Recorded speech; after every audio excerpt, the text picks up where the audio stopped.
আসসালামু আলাইকুম সুপ্রিয় বন্ধুরা, জানিয়ে দিচ্ছি ভারত পাকিস্তান এর সর্বশেষ যুদ্ধবিরতি নিয়ে আপডেট তথ্য রয়েছে। যুদ্ধবিরতি কখন থেকে কার্যকর জানালো ভারত। এদিকে জানিয়ে দিচ্ছি পাকিস্তানের গোলায় জম্মুতে সরকারি কর্মকর্তা সহ 5 জন নিহত ভারত। এদিকে থাকছে আরও ভারত ও পাকিস্তানের মধ্যে চলছে সাইবার যুদ্ধ। বিস্তারিত জানিয়ে দিচ্ছি। শুরুতেই যুদ্ধবিরতি কখন থেকে কার্যকর জানালো ভারত। টানা কয়েক দিনের পাল্টা হামলার পর যুদ্ধবিরতিতে সম্মত হয়েছে ভারত ও পাকিস্তান। দুই দেশই যুদ্ধবিরতির বিষয়টি নিশ্চিত করেছে। ভারত ঘোষণা করেছে যে স্থানীয় সময় শনিবার বিকেল 5টা থেকে স্থল, বিমান ও নৌবাহিনী পাকিস্তানের দিকে সব ধরনের গুলি চালানো বন্ধ রাখছে। ভারতের পররাষ্ট্র সচিব বিক্রম মিস্ত্রি বলেছে, পাকিস্তানের ডিরেক্ট জেনারেল মিলিটারি অপারেশনস ভারতীয় সময় 3টা 35 ভারতের ডিরেক্ট জেনারেল মিলিটারি অপারেশনসকে ফোন করেছিলেন। তাদের দুজনের মধ্যে স্থির হয়েছে আজ ভারতীয় সময় বিকেল 5টা থেকে দুই পক্ষই সকল ধরনের গুলিগোলা চালানো এবং স্থল, আকাশ ও জল পথে সাময়িক কর্মকাণ্ড বন্ধ করবে। দুই দিকে এই সিদ্ধান্ত কার্যকর করতে নির্দেশ দেওয়া হয়েছে। দুই রিজিএমও আবার 12 তারিখ সোমবার দুপুর 12টার সময়ে কথা বলবেন বলে জানান মিস্ত্রি।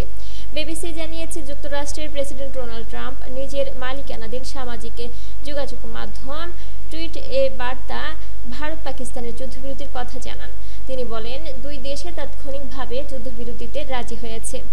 টুইট এ তিনি লিখেছেন, যুক্তরাষ্ট্রের মধ্যস্থতায় দীর্ঘ এক রাতের আলোচনার পর আমি আনন্দের সঙ্গে ঘোষণা দিচ্ছি, ভারত ও পাকিস্তান পূর্ণ এবং তাৎক্ষণিক যুদ্ধবিরতিতে রাজি হয়েছে। তিনি আরও বলেছেন, নিজেদের সঠিক জ্ঞান ও অসাধারণ বুদ্ধিমত্তা ব্যবহার করায় দুই দেশকে অভিনন্দন। যুক্তরাষ্ট্রের পররাষ্ট্রমন্ত্রী মার্কো রুবিও যুদ্ধবিরতির বিষয়টি নিশ্চিত করে বলেছে, ভারত পাকিস্তান তাৎক্ষণিক যুদ্ধবিরতি এবং বিভিন্ন ইস্যু নিয়ে একটি নিরপেক্ষ জায়গায় আলোচনায় বসবে।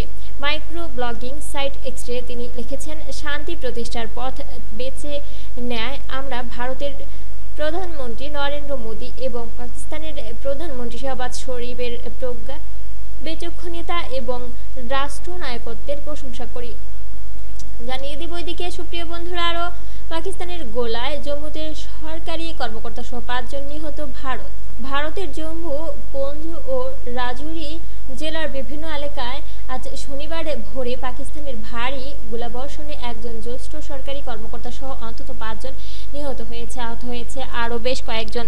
জম্মুর স্থানীয় প্রশাসনের কর্মকর্তা এ তথ্য জানিয়েছে। প্রশাসন সূত্র থেকে জানা গেছে, একটি গোলা সরকারি বাসভবনে আঘাত হানলে সেখানে অবস্থানরত রাজৌরি জেলার অতিরিক্ত জেলা উন্নয়ন কমিশনার রাজকুমার থাপা এবং তার 2 কর্মচারী গুরুতর আহত হন। 3 জনকেই দ্রুত সরকারি মেডিকেল কলেজ হাসপাতালে নেওয়া হয়। সেখানে চিকিৎসাধীন অবস্থায় থাপা মারা যান বলে নিশ্চিত করা হয়েছে। আহত ব্যক্তিদের চিকিৎসা চলছে।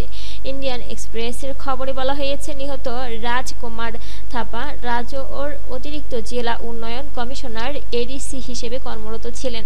জম্মু ও কাশ্মীরের মুখ্যমন্ত্রী ওমর আবদুল্লাহ এক্সে সাবেক টুইটার দেয়া এক পোস্টে গভীর শোক প্রকাশ করে লেখেন, আগের দিন থাপা জেলা পরিদর্শনে যাওয়া উপমুখ্যমন্ত্রীর সঙ্গে ছিলেন। আমি যে অনলাইন বৈঠক পরিচালনা করেছিলাম তাতেও তিনি অংশ নিয়েছিলেন। তার ঠিক একদিন পর এই মর্মান্তিক ঘটনা ঘটেছে।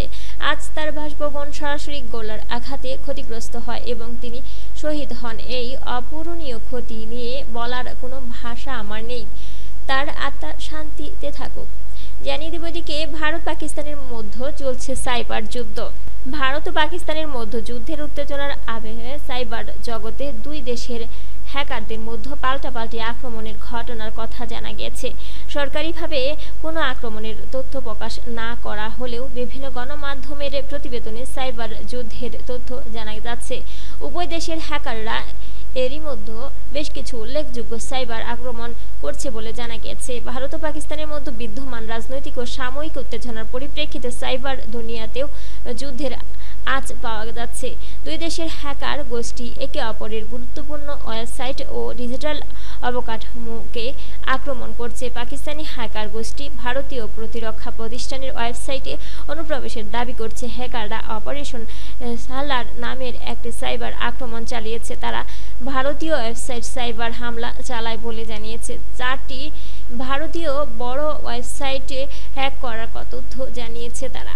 এ ছিল সুপ্রিয় বন্ধুরা আমাদের আইটিটিভি নিউজ বিডির সর্বশেষ গুরুত্বপূর্ণ খবর। পরবর্তীতে আইটিটিভি নিউজ বিডির নতুন খবর পেতে চ্যানেলটি সাবস্ক্রাইব করবেন এবং বেল বাটনে ক্লিক করে রাখবেন। বেল বাটনে ক্লিক করার ফলে আপনার স্মার্টফোন ও কম্পিউটারে সক্রিয়ভাবে সকল ভিডিওর নোটিফিকেশন পৌঁছে যাবে।